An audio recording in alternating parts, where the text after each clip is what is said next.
Es un gran placer para mí hoy estar con todos ustedes para rendir este homenaje al doctor Raúl Alfonsín.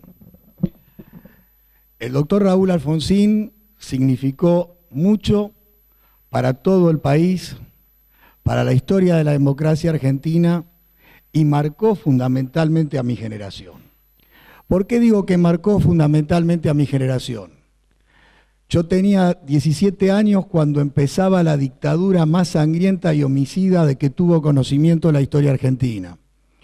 Era difícil hablar, era difícil discutir, era difícil expresar posiciones. El doctor Raúl Alfonsín ya planteaba las resistencias a ese mecanismo homicida que generaba la dictadura. Participaba de la Asamblea Permanente de los Derechos Humanos. Y cuando se dio la campaña electoral entre 1982 y 1983, los militares que estaban derrumbados después de la derrota en la Guerra de las Malvinas dictaban una autoamnistía. Una autoamnistía que los medios dominantes y algunos juristas que generaban el sentido común en ese momento decían que era válida. Aplicaban viejas doctrinas de los decretos de necesidad y urgencia y decían que debía aplicarse el artículo 2 del Código Penal, con lo cual surgía como un impedimento para llevar a cabo el futuro juicio a la Junta Militar. El doctor Raúl Alfonsín planteaba claramente la necesidad de que esa ley era nula. Se discutió entre dos juristas muy importantes que tiene la historia argentina. Uno de ellos fue Carlos Nino y el otro fue Genaro Carrió, futuro presidente de la primer Corte de la Democracia a partir de 1983. ¿Cuál era la estrategia que íbamos a llevar a cabo? Declarar la nulidad por parte del Congreso y luego la ley se declaró inconstitucional. De esta manera comenzaba un proceso sustancial en la Argentina que iba a ser ejemplo y se iba a proyectar para otras sociedades.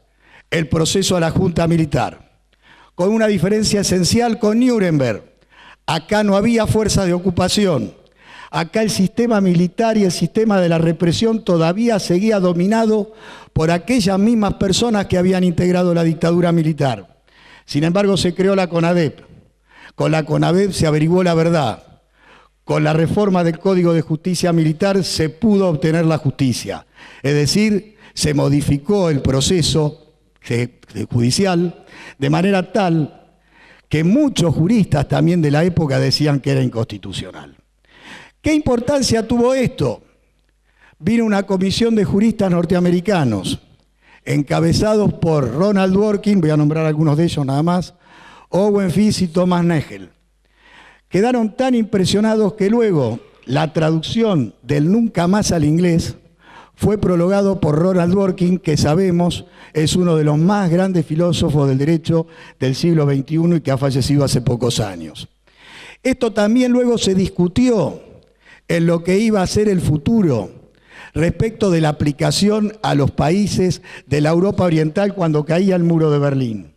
Y en esa discusión Ronald Dworkin sostenía la necesidad de seguir el ejemplo argentino en el juzgamiento a aquellos que habían cometido delitos de lesa humanidad. Pero este planteo del doctor Alfonsín no terminaba allí. Había millones de parejas que debían vivir en la clandestinidad, casándose en otros países, violando teóricamente la ley de matrimonio civil. Afortunadamente, la Corte Argentina, luego de un gran impulso y movilización, declaró inconstitucional la indisolubilidad del vínculo matrimonial. Eso trajo como consecuencia la ley de divorcio, el reconocimiento de la persona con todas sus atribuciones, la atribución de la dignidad, de la autonomía y de la inviolabilidad. No solo allí terminaba el proyecto en materia de los derechos civiles. Aparecía la patria potestad compartida.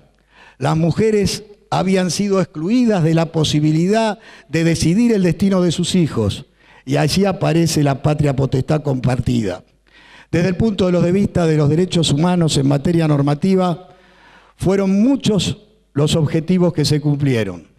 se aprobó la Convención Interamericana de Derechos Humanos, que este año cumple 50 años. Con ello se logró una gran proyección que hoy tiene la tutela de los derechos humanos, que es el control de convencionalidad por parte de la Corte Interamericana de Derechos Humanos, que constituye un reaseguro específico de los derechos humanos en cada país. Estas circunstancias no agotaron lo que fue el objetivo de Raúl Alfonsín. La transición argentina fue diferente de otras transiciones.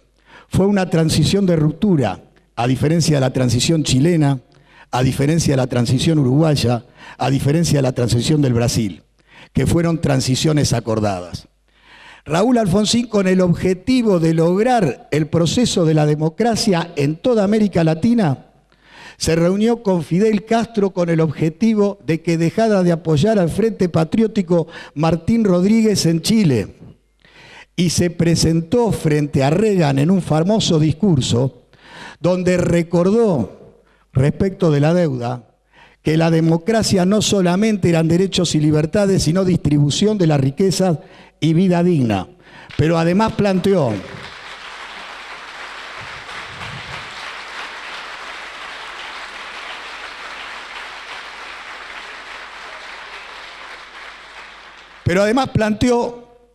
un objetivo fundamental. Ronald Reagan se presentaba como el presidente más poderoso de la historia del mundo en ese momento. Había caído el muro de Berlín, se desmoronaba la Unión Soviética y sin embargo Alfonsín defendía el principio de no intervención respecto de los contras en Nicaragua. Recordemos que se habían financiado los contras para ir contra el gobierno democrático de Nicaragua. Luego generó el grupo de apoyo a Contadora, que servía para lo que iba a ser el desarrollo de la paz en Centroamérica. Y también el grupo Cartagena, que iba a servir para la renegociación común de la deuda. Finalmente, en el ámbito argentino, terminamos con nuestros conflictos con Chile. ¿Cómo se terminó? A través de la primera vez del ejercicio de una forma semidirecta de democracia. Apareció el pueblo argentino votando por el sí al tratado internacional que proponía el gobierno, de manera tal que empezó la finalización de un proceso político que hubiera podido traer la guerra. Y finalmente, yo siempre recuerdo algunas palabras de él. En primer lugar, cuando hablaba del capitalismo como capitalismo libre, y decía la libertad del zorro en el gallinero para comerse las gallinas libres. Eso tenemos que acordar o recordar los hombres que estamos en el ámbito de la defensa del Estado. También a veces es necesario decir, cuando él siempre empezaba sus discursos y decía, si algún distraído al costado del camino nos preguntan por qué marchan, por qué luchan, y decía el preámbulo de la Constitución Nacional. ¿Cuál es la importancia para una universidad nacional de esto? ¿Por qué la Facultad de Ciencias Jurídicas y Sociales de la Universidad de La Plata decide rendirle homenaje al presidente Raúl Alfonsín? Gracias a él, las universidades nacionales hoy son autónomas y autárquicas.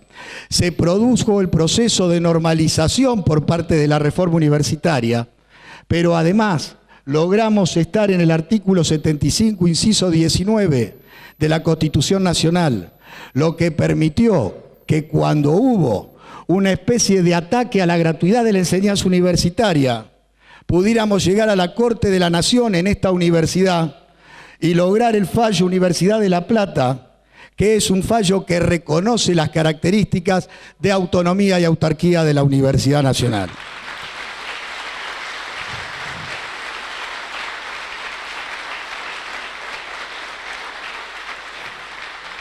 Finalmente, muchos nos decían que éramos unos utópicos porque creíamos en las instituciones, creíamos en la unidad nacional y todavía seguimos creyendo.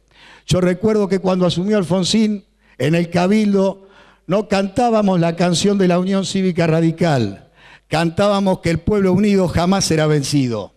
También recuerdo la despedida que le hizo Antonio Cafiero Alfonsín, diciendo que Alfonsín pertenecía a todos los argentinos, ya no pertenecía a un solo partido político. Con ello, ¿qué quiero decir?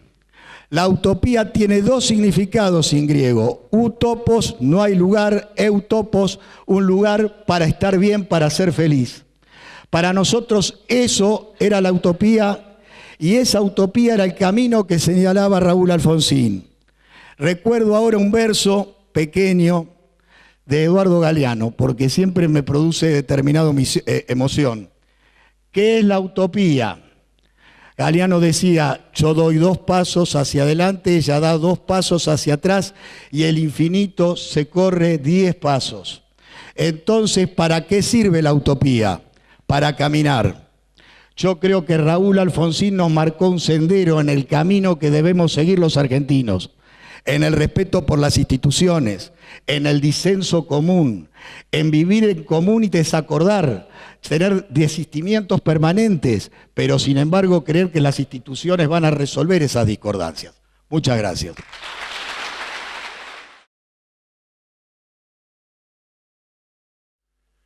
Buenas tardes. Parte de la demora ha sido culpa mía, así que pido disculpas a todos porque el tráfico estuvo muy difícil. Quiero decirles que estoy primero muy honrado, verdaderamente, de estar acá en la Facultad de Ciencias Jurídicas de la Universidad de La Plata, que tiene una larga tradición jurídica de respeto al derecho, y estar en un homenaje a quien fuera en vida don Raúl Ricardo Alfonsín, presidente de los argentinos. Pero primero quiero recordarlo como un militante. Él fue un militante de un partido nacional, de un movimiento nacional, y un militante que recorrió prácticamente todo el camino de la democracia. Fue concejal en su pueblo natal, fue diputado provincial, fue diputado nacional, fue minoría dentro de su partido durante un buen periodo con Renovación y Cambio, pero mantenía una posición clara en su formulación, en su visión del partido, hasta que luego se transforma en el presidente de la Unión Cívica Radical y gana las elecciones y se transforma en presidente de la República. Termina su gestión presidencial en un momento muy difícil de la Argentina y siguió contribuyendo como un militante más, desde su casa, desde el partido, acompañó todo lo que él consideraba que fortalecía la democracia, se opuso a todo lo que él pensaba que la debilitaba, y la verdad es que dio un ejemplo de vida extraordinario, de convicción democrática, de convicción acerca de una democracia con justicia y de compromiso militante. Y eso es lo primero que quiero destacar de él. Fue un hombre de la democracia, pero fue sobre todo un militante comprometido. Y eso creo que tenemos que valorarlo todos.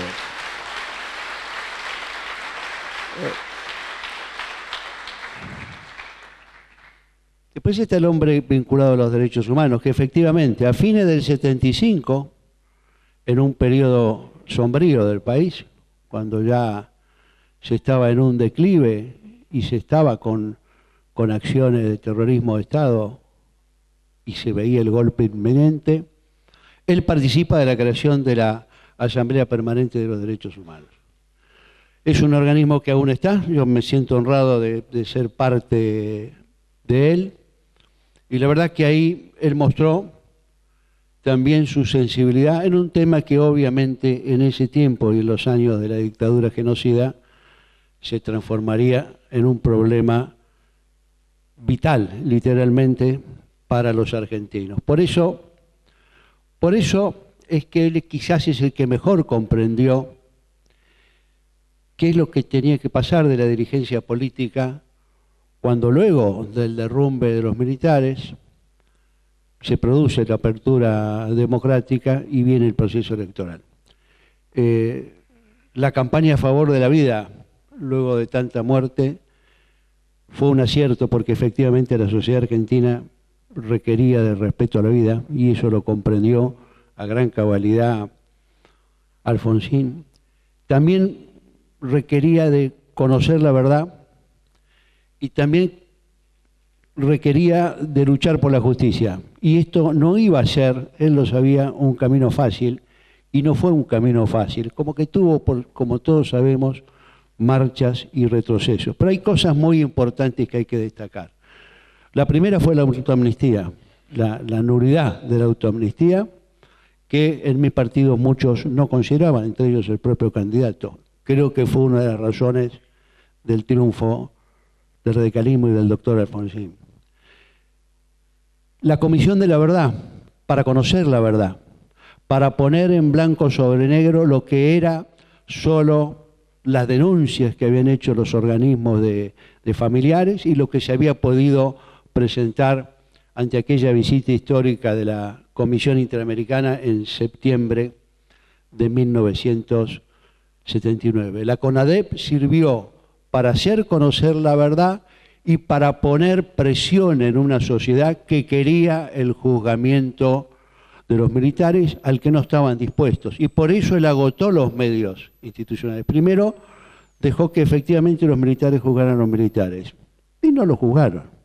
Y entonces pasó al famoso juicio de las juntas de la Cámara, que fue un hecho extraordinario. Como ya señaló el decano Berry, el doctor Berry, ese hecho tiene una importancia trascendente e inicia un camino que con marchas y retrocesos, pero finalmente ha hecho que la Argentina sea un ejemplo en la búsqueda de solucionar las violaciones graves y masivas de los derechos humanos a través de los mecanismos de la justicia ordinaria. Ordinaria en el sentido nada de tribunales excepcionales, nada de cosas raras. Fueron los jueces de la Constitución los que juzgaron los crímenes cometidos. Y eso es un mérito extraordinario de la Argentina.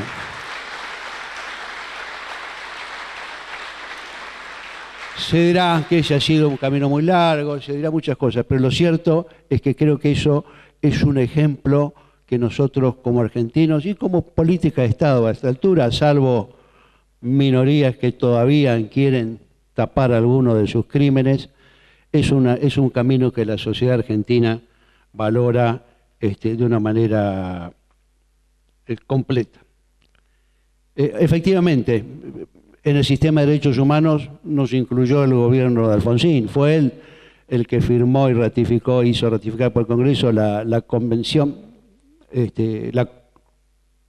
americana y también la aceptación de la competencia contenciosa de la Corte Interamericana y abrió las puertas también a todo el sistema de Naciones Unidas, no solo al sistema regional, que por las características de lo que había sido la Comisión Argentina tenía un peso y una importancia extraordinaria. Yo quiero recordar algunas otras cosas del gobierno de Alfonsín que contribuyeron a reparar heridas, a crear base para una democracia más sólida y a cumplir con gente o con personas que estaban muy castigadas. Una son el comienzo de las políticas de alguna manera de reparación hacia la dictadura.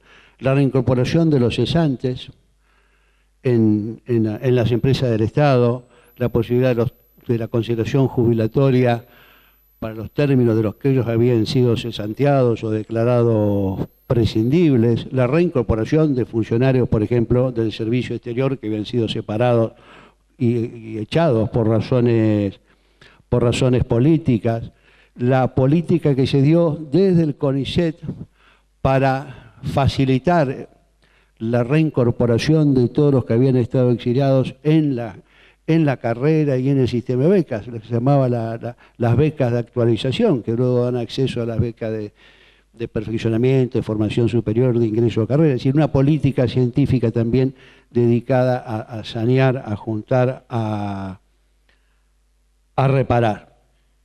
y la creación del Consejo de Consolidación de la Democracia, que fue coordinado por el doctor Carlos Nino, que mencionó el decano, y que cumplió un rol de mostrar a distintos sectores de la política argentina y también representantes de sectores sociales y académicos en un diálogo que no había sido frecuente en el pasado y que daba muestras de la idea de poder construir desde la perspectiva nacional una nueva convivencia en la Argentina. No solo estuvo el Consejo de Consolidación de la Democracia, mi papá fue miembro del mismo, así que yo lo recuerdo bien eso, sino también estuvo un congreso pedagógico importante que debatió un tema que hoy seguimos debatiendo como muy importante, que es la educación de la Argentina. Es decir, hubo varias iniciativas que tuvieron que ver. Y en la lucha por una democracia con mayor justicia social, obviamente todos sabemos las dificultades que enfrentó, las dificultades del mundo financiero. Los 80 son los años de la deuda externa, había mucha conflictividad social, todos lo recordamos los paros, yo participé y apoyé los paros porque estábamos enfrentados políticamente, pero lo cierto que los que impedían la posibilidad de desarrollar la justicia social en Argentina eran esos grupos económicos concentrados que hoy todavía siguen ejerciendo un poder desmedido en contra de la mayoría.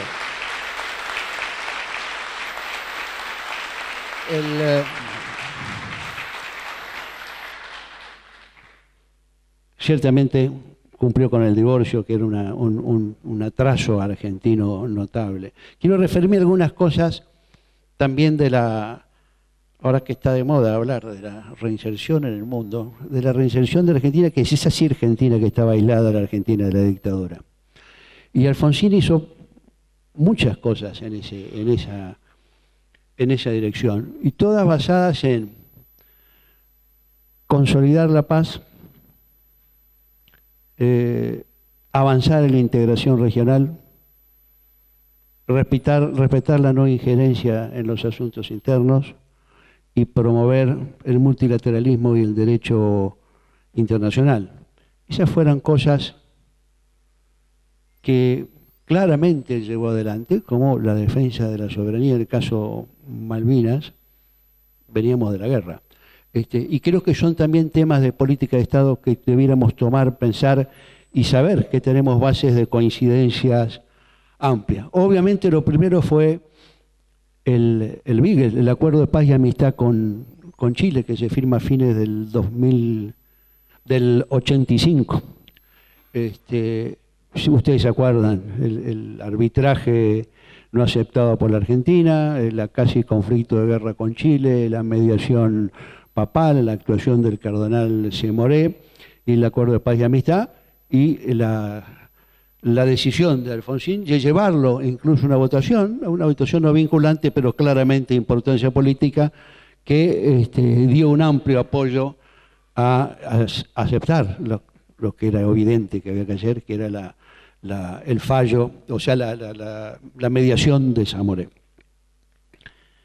Ese fue un punto. El otro punto es la creación del Grupo de Apoyo a Contadora. Ustedes, no sé si los jóvenes recuerdan, el Grupo Contadora es un grupo que se creó a comienzos de los 80 entre México, Panamá, Venezuela y Colombia, 4 países, para tratar de lograr paz en Centroamérica. En Centroamérica había guerra. Había guerra en Nicaragua, donde había triunfado la revolución, pero Estados Unidos estaba armando la contrarrevolucionaria, con la actuación de hoy el representante de Estados Unidos para Venezuela, del presidente Trump, Elliot Abrams. Había otro conflicto armado interno en Guatemala y había un conflicto armado interno en El Salvador, sangrientos, muy, muy duros. Y la presencia de Estados Unidos apoyando a las dictaduras y a los contras en el caso de Nicaragua, y llevando a esa situación, a esa región, a un desastre. Y los 4 países decidieron meterse, y se llamó Contadora, porque hicieron una reunión en la isla de Contadora, que está sobre el Pacífico frente a Panamá, y decidieron tomar en sus manos la posibilidad de hacer acuerdos y lograr una solución negociada a los conflictos. Eso finalmente se logró y fue extraordinario y dio origen a los acuerdos de Esquipulas y hizo que incluso le dieran el Premio Nobel de la Paz a Oscar Arias de Costa Rica. Varios dicen que tendrían que haberse dado a todos los presidentes, pero bueno, se lo dieron a Oscar Arias porque era más amigo de Estados Unidos. Pero lo cierto es que el grupo Contadora no hubiera tenido éxito solamente si no se hubiera formado el grupo de apoyo a Contadora. ¿Y por qué se forma el grupo de apoyo a Contadora? Porque todavía no eran democracia, estaban empezando. Entonces, los cuatro nuevos, Brasil, Argentina, Perú, porque es el día que sube Alan de nuevo, que se hace, y Uruguay, que recupera la democracia, se transforman también en grupo de apoyo. Y los cuatro se vuelven 8 y se transforma en una política regional que busca una solución negociada al conflicto. Consolida la democracia en la región, en América del Sur, y busca la paz en Centroamérica. Y eso se logra, y eso es un logro extraordinario de la política de los países de la región, que paran la injerencia externa, que buscan diálogos en nuestros propios idiomas y de acuerdo a nuestros propios códigos y que logran un acuerdo extraordinario. Y ese es el origen del Grupo de Río, que es un grupo de diálogo, un grupo de concertación política que se creó en Río en el 86 y que duró hasta el 2010 y que en ese grupo tuvo el doble trabajo de hacer la paz y llevarla adelante en Centroamérica y de acompañar las transiciones y la consolidación de la democracia en América del Sur, en nuestro caso Argentina. Esa es otra obra perdurable y de esa tarea, de ese Grupo de Río, salieron muchas cosas. Salió la base de lo que hoy es lamentablemente paralizada la CELAC y salió buena parte también de lo que fueron los entendimientos que existieron en Lunasur y que en parte se trasladaron al Mercosur en su momento. Por ejemplo, el apoyo al reclamo de la soberanía argentina de las Malvinas, pero no la posición de Naciones Unidas que dice que deben dialogar sobre la soberanía, sino el apoyo que dice, no, las Malvinas pertenecen a la Argentina y al pueblo argentino, y eso es lo que ha sostenido desde siempre el Grupo de Río, y lo sostuvo siempre. Entonces,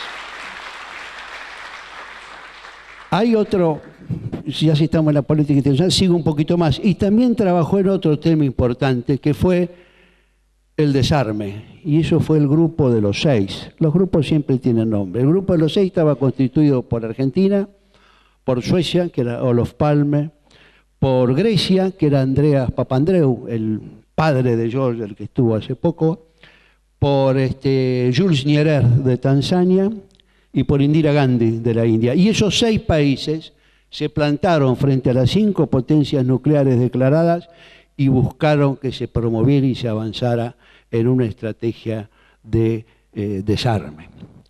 Solucionado el Beagle, buscó mejorar la situación en Malvinas. Todavía no había ni un cese de hostilidades aceptado ni muy firme.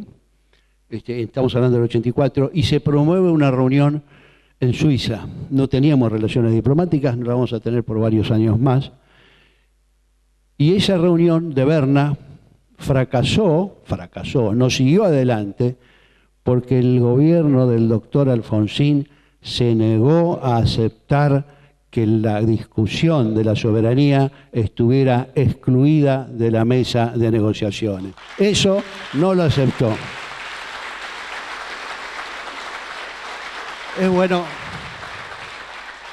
Es bueno tenerlo presente porque, repito, vemos algunas continuidades en gobiernos nacionales, incluso de distintos signos, y lo que tenemos que hacer es fortalecernos y no dejar que otros nos sumen divisiones y nos pongan más piedras en las diferencias.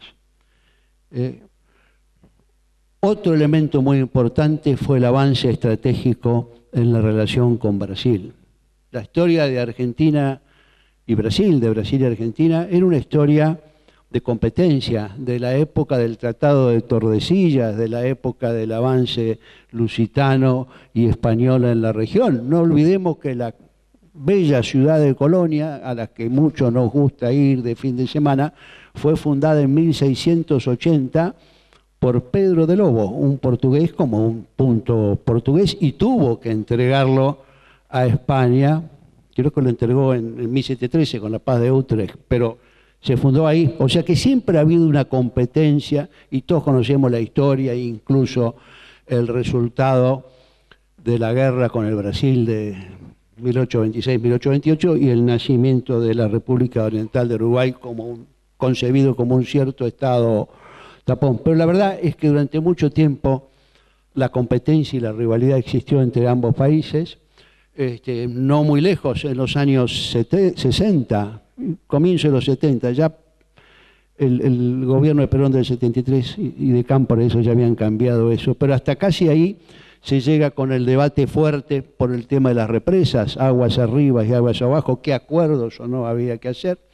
Y la verdad que con la recuperación de la democracia en Brasil, en el 85, el 30 de noviembre, se puso un gran acuerdo en Foz do Iguazú entre el presidente Sarney y el presidente Alfonsín, y ese acuerdo tiene varios aspectos y va a llevar despacio un acuerdo amplio de colaboración, pero tiene un eje central, que es la colaboración y la generación de confianza en el desarrollo nuclear de ambos países. Es la base de que el desarrollo nuclear debe ser con fines pacíficos y se colabora conjuntamente. Y a partir de ahí se van a sentar las bases de lo que poco después que termine el gobierno de Alfonsín, ya en el 90-91, va a ser la creación de la ABAC, la Agencia Brasileña y Argentina de Control de Combustibles Nucleares, y la ratificación de manera conjunta de los dos países del TNP, el Tratado de No Proliferación Nuclear. Es el único acuerdo binacional que existe en el mundo de colaboración nuclear. No hay nada parecido a lo de Argentina y Chile. Esto es una cosa que se terminó de realizar en el 91, pero que le debe mucho a esa reunión, ese encuentro de Alfonsín del 30 de noviembre del 85 y los acuerdos posteriores. Este fue también otro paso extraordinario. No podría haber existido el Mercosur si no se generaba otra dinámica en la relación entre Argentina y Brasil. Y es difícil pensar en la integración de la región si no hay integración entre Argentina y Brasil. Y es difícil pensar en el desarrollo de la región si no tenemos en marcha esa integración. No está pasando por el mejor momento, está pasando por momentos difíciles, pero igual no tenemos que perder de vista ese tema y esa importancia estratégica. Bueno, he hecho una recorrida, no quiero hablar de más, todos queremos escucharlo a Ricardito, pero quiero terminar reafirmando mi gran respeto al doctor Alfonsín, al que tuve la suerte de conocer y tratar y escuchar, y creo que es un hombre sin duda de la democracia, sin duda del respeto al Estado de Derecho, sin duda un hombre con vocación de patria grande, con vocación por la integración, por la no injerencia en los asuntos de otros estados, por el respeto a la tradición latinoamericana y a la doctrina Drago y Estrada. Un hombre que siguió militando toda su vida, que tuvo una gran humildad, y un hombre que además nos ha dejado un concepto de democracia que yo quiero insistir y rescatar. Él comenzó diciendo con aquello de con la democracia se come, se cura y se educa. Y no fue una cosa que fuera visible, no fue visible, porque la verdad es que esa es la gran deuda que tenemos la democracia en la Argentina. La democracia en la Argentina debe lograr un desarrollo sustentable, con justicia social y con posibilidades de progreso, con democracia y con libertad para todos los argentinos. Y mientras no lo hagamos,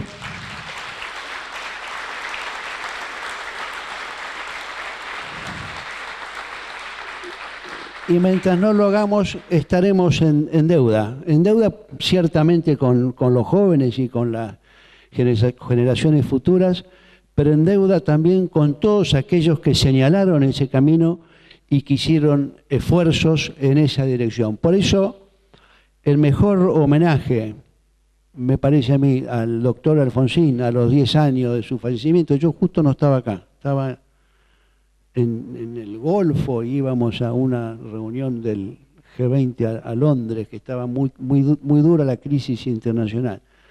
Pero a los 10 años la mejor forma de recordarlo es recordar su ejemplo militante y recordar que él nos enseña y nos reclama que cumplamos con su mandato. Tengamos una democracia con la que se come, se cura y se eduque. Muchas gracias.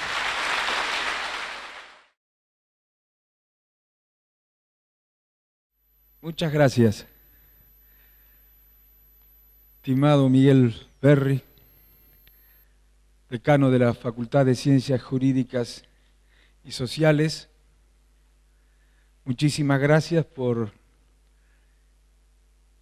este homenaje que le rinden a la figura del ex presidente de la última transición, estimado doctor Jorge Tayana. Muchísimas gracias por tus palabras, que sé que son además muy sentidas y sinceras. Gracias, Miguel, también a vos por lo que dijiste. Miren, a mí me comprenden las generales de la ley, de manera que voy a hacer una reflexión breve acerca de la deuda a la que aludió el doctor Tayana, que tiene no la democracia. La democracia no gobierna, la democracia no abre la economía, la democracia no privatiza ni estatiza, la democracia no sanciona leyes tributarias. En el fondo es la dirigencia política, la dirigencia en general, diría, por supuesto principalmente la política, la que está en deuda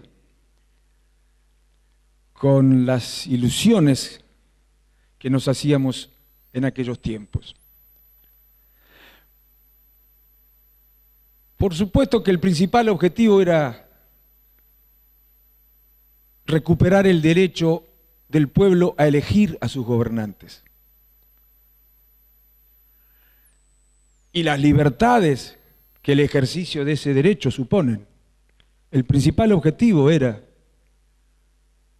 recuperar la democracia política, la democracia electoral, la democracia formal, si ustedes quieren. El otro día decíamos,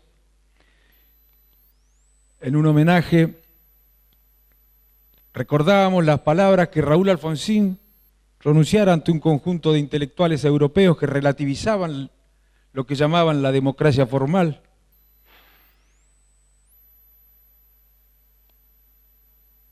Alfonsín les respondió, hay un libro por ahí donde está escrito esto, que el que relativiza la diferencia entre la democracia formal y la dictadura, relativiza la diferencia que existe entre la vida y la muerte.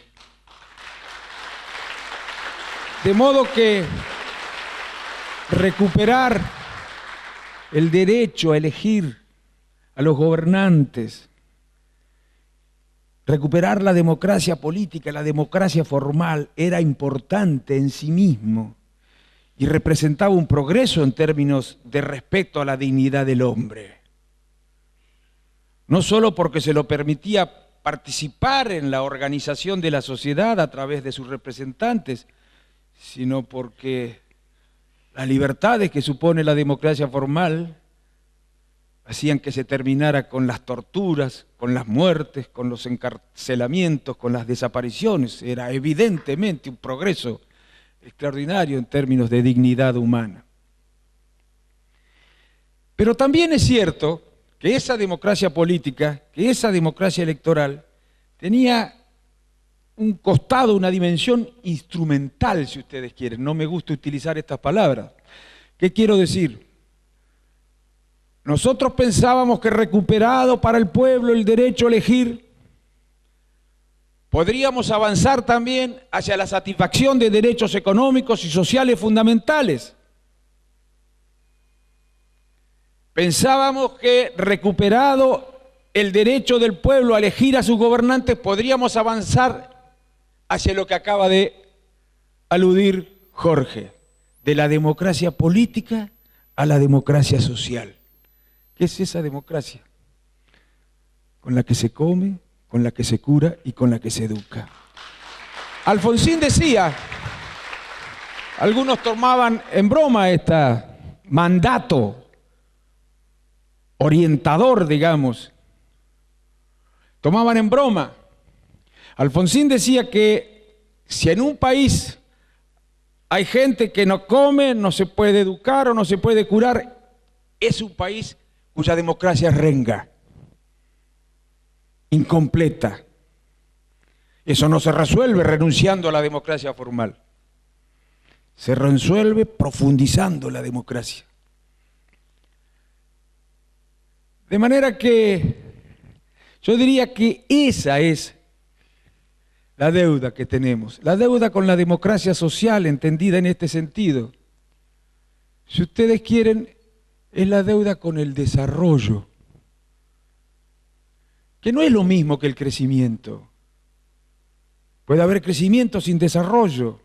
Es difícil que haya desarrollo sin crecimiento, pero sí puede haber crecimiento sin desarrollo. Hay muchos ejemplos en el mundo de países que han crecido y no han mejorado el nivel de vida o el bienestar general de sus habitantes o sus ciudadanos.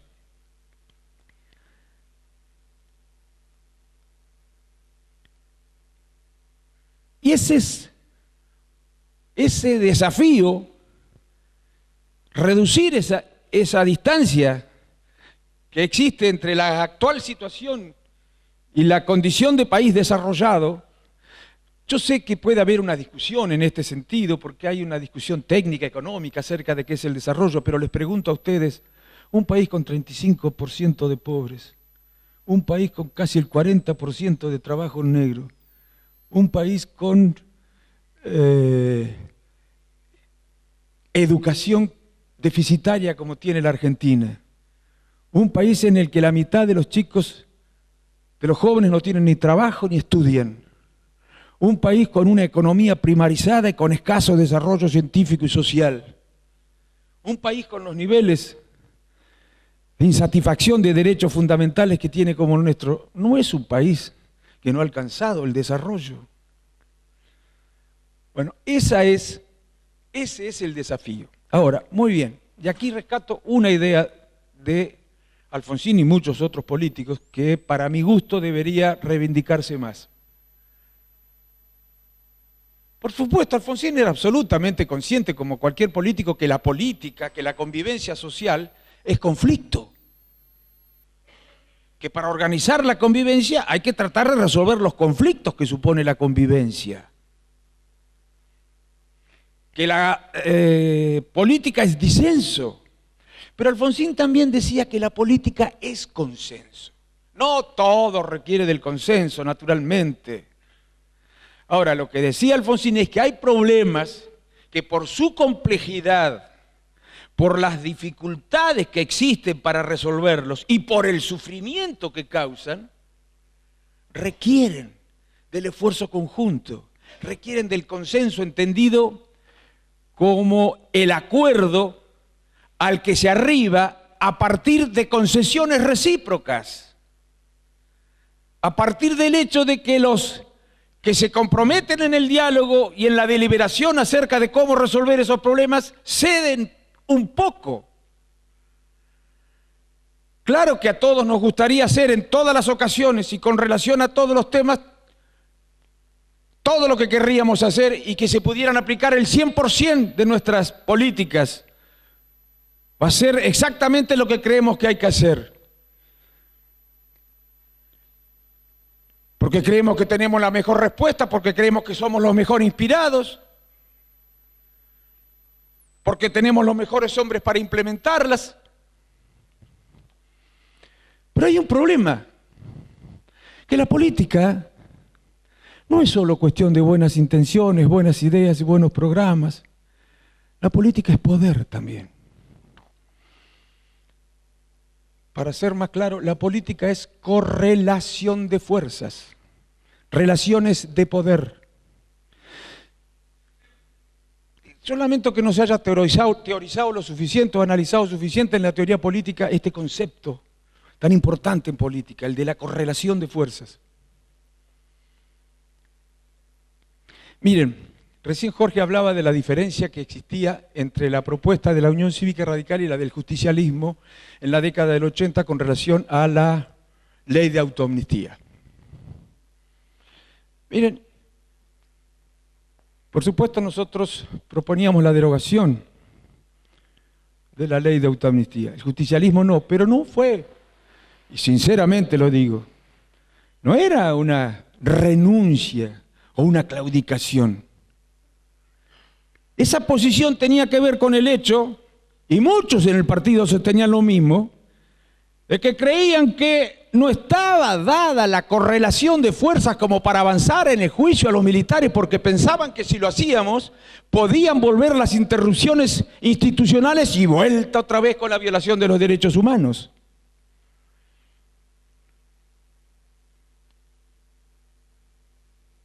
El partido militar no tenía diputados, para ser más gráfico, ni tenía gobernadores, no tenía concejales ni intendentes, pero tenía poder, ¿eh? No es el del Estado, el del Parlamento, el de los gobiernos, el de los consejos, el único poder que existe en la sociedad. Yo puedo tener las mejores intenciones, como decía, las mejores ideas, incluso en el campo de la política lograr los acompañamientos necesarios, pero hay otros poderes en la sociedad que pueden vetar, bloquear, hacer fracasar esas mejores ideas y mejores intenciones si la correlación de fuerza les es adversa. Y eso es lo que pasa en muchísimos casos. No a la hora de definir objetivos. ¿Quién puede decir, yo quiero una sociedad desigual, con concentración de la riqueza? ¿Quién puede decir, yo quiero una sociedad insegura? ¿Quién puede decir, quiero una sociedad que no garantice excelencia en la educación para todos o que no le garantice a todos el derecho a la atención médica? ¿Quién puede decir semejante cosa? En eso nos vamos a poner de acuerdo todos. En donde van a aparecer las diferencias, o van a aparecer las diferencias a la hora de definir los instrumentos, los caminos, las medidas a partir de las cuales podemos llegar a garantizar esa sociedad en cuyos objetivos coincidimos. Ahí aparecen los intereses enfrentados, allí aparece el poder enfrentado. Y hay muchísimos de estos casos. Si pensamos en un país desarrollado, en el que la relación de fuerzas hay que saberla medir muy bien. Algunos creen que transigir, que ceder un poco, es claudicar. Miren, la historia también lo demuestra, ¿eh? La intransigencia, esa inflexibilidad, suele ser en los hechos, paradójicamente, muy funcional al statu quo, muy conservadora, por no decir reaccionaria. Hay casos en los que tenemos que acordar, que tenemos que hallar soluciones de compromiso. También la historia lo demuestra.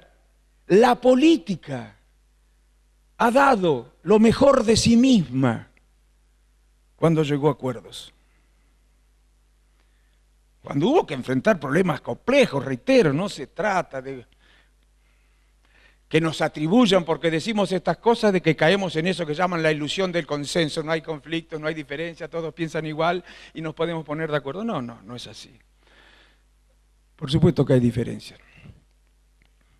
Miren, yo le voy a dar un ejemplo. La transición democrática, esa de la que nos enorgullecemos los radicales, y yo lo digo con absoluta franqueza, haber logrado ese objetivo, además juzgando a la Junta, no fue obra de un presidente, no fue obra de un partido ni de un gobierno. Yo soy de los que creen que no hay transformación posible en una sociedad democrática si no hay una mayoría que acompañe esa transformación, buena o mala.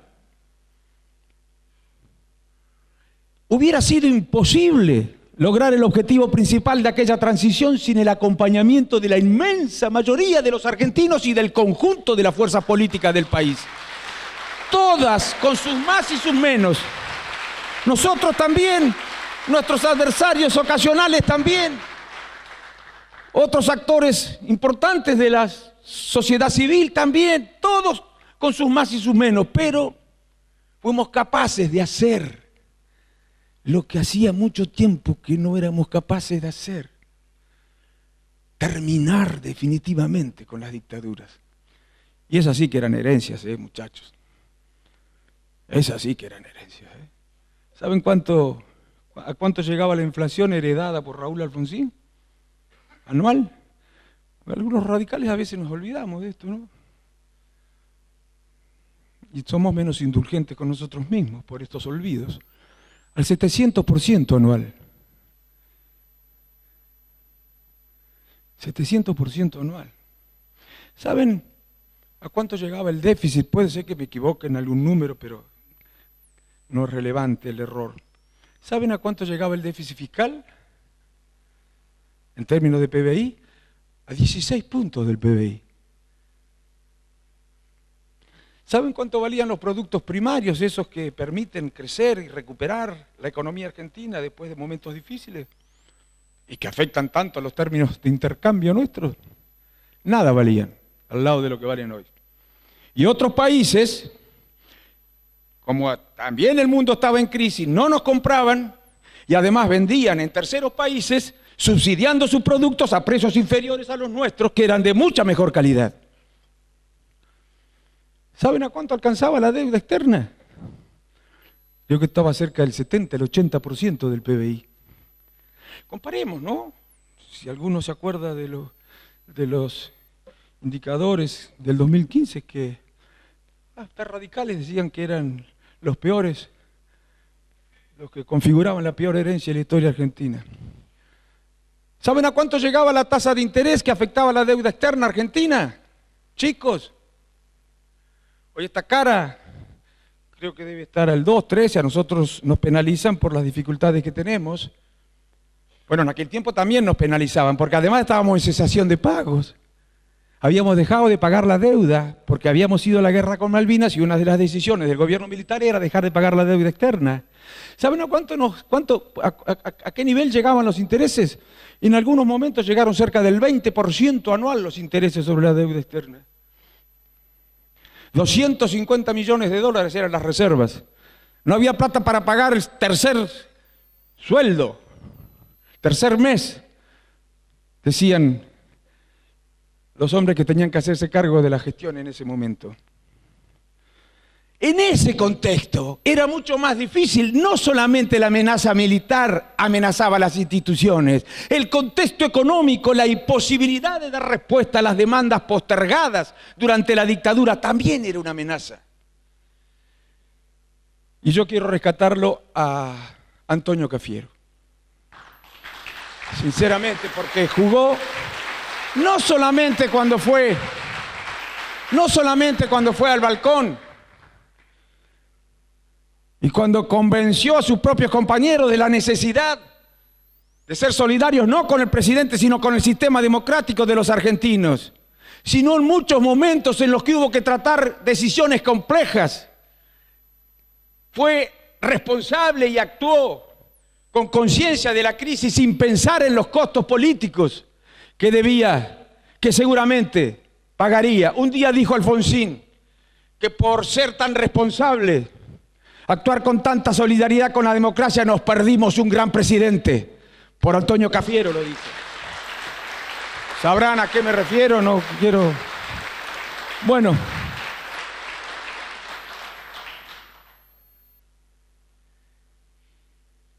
Para lograr consenso hay que terminar con la grieta. Porque para lograr consenso hay que dialogar. Miren, El que tenga un diagnóstico, este diagnóstico, el que les voy a contar ahora, le puede hacer mucho daño a la política, sería bueno que lo cambie. El que crea que la culpa de los problemas de los argentinos la tiene toda el otro, que revise ese diagnóstico. El que lo revise. Fundamental la búsqueda de acuerdos y de consensos. Ciertos instrumentos que nos permitan ir recorriendo el camino al desarrollo. Porque, ¿saben? Otra cosa, es difícil porque se trata de problemas complejos, pero además es difícil porque esos problemas, para ser resueltos, requieren tiempo. Eso ya hace que la cuestión sea compleja. Porque si requiere tiempo, necesitamos disposición de la sociedad a esperar. Y disposición de la sociedad a hacer un esfuerzo, por supuesto. En esas discusiones tendrá que imponerse el criterio de que el mayor esfuerzo lo tienen que hacer los que mejor están, porque eso es ético, no es ideológico, eso es ético. Bueno, si nosotros todos podemos acordar algunas cuestiones importantes, vamos a evitar que ocurra algo malo en el país. Cuidado, porque la paciencia de la sociedad, la confianza de la sociedad en las instituciones se puede deteriorar. Hay desencanto, hay desafecto, hay desesperanza, hay desilusión. Y si nosotros no somos capaces de revertir ese estado de ánimo, corremos el riesgo de que se generen los climas sociales propicios para la aparición de liderazgos como los de Brasil, que se dieron antes, en Francia. Algunos creen que nosotros estamos vacunados contra ese tipo de liderazgo. Francia, la cuna de la Revolución Francesa, o el país de la Revolución Francesa, la cuna de la libertad, la igualdad y la fraternidad, tiene un frente nacional que crece. Austria, Holanda, Alemania, España, están apareciendo ahora liderazgos de estas características. ¿Qué creen? ¿Que es casual que países tan distintos y simultáneamente se aparezcan liderazgos de esta naturaleza? ¿Qué creen? ¿Que es casualidad? ¿No creen que hay alguna razón para que la mayoría o una proporción creciente de ciudadanos vayan descreyendo del sistema y busquen por afuera del sistema? No digo que busquen por afuera de la política, aunque se utilice una palabra que da esa impresión. Buscan en la antipolítica, que no es la no política, es la forma más perversa de la política. Y nosotros tenemos que procurar, todos los partidos políticos, incluso los partidos de derecha y liberales, que estas cosas no ocurran. Yo creo que este es el camino, perdónenme que me extendí más, Miguel y Jorge, de lo que quería. Creo que así como fuimos capaces en la transición de arribar a ciertos acuerdos fundamentales, y miren que nos peleamos, pero eso era intocable. Ese objetivo principal, a eso nadie renunciaba ni nadie lo quería poner en riesgo, de manera consciente por lo menos. Creo que hoy tenemos que ser capaces de actuar de esa manera, para recuperar la confianza de la sociedad en las instituciones, en la política, y para recuperar la esperanza de la sociedad, ya no por razones partidarias. No es bueno, sufre la gente cuando no tiene esperanzas. Tenemos que tratar de que se recupere la esperanza de la sociedad en un horizonte compensador. Esto nos desafía a todos los partidos políticos. Y yo espero que podamos un día, tal vez 10 años después de, no, ¿cuántos son? Llevamos de democracia 36, tal vez menos, mucho menos, podamos decir que fuimos capaces de acordar algunas cuestiones entre todas las fuerzas políticas, los actores del trabajo, los sectores de la economía, para empezar a recorrer ese camino que recupere la confianza y las expectativas de la sociedad. Muchísimas gracias.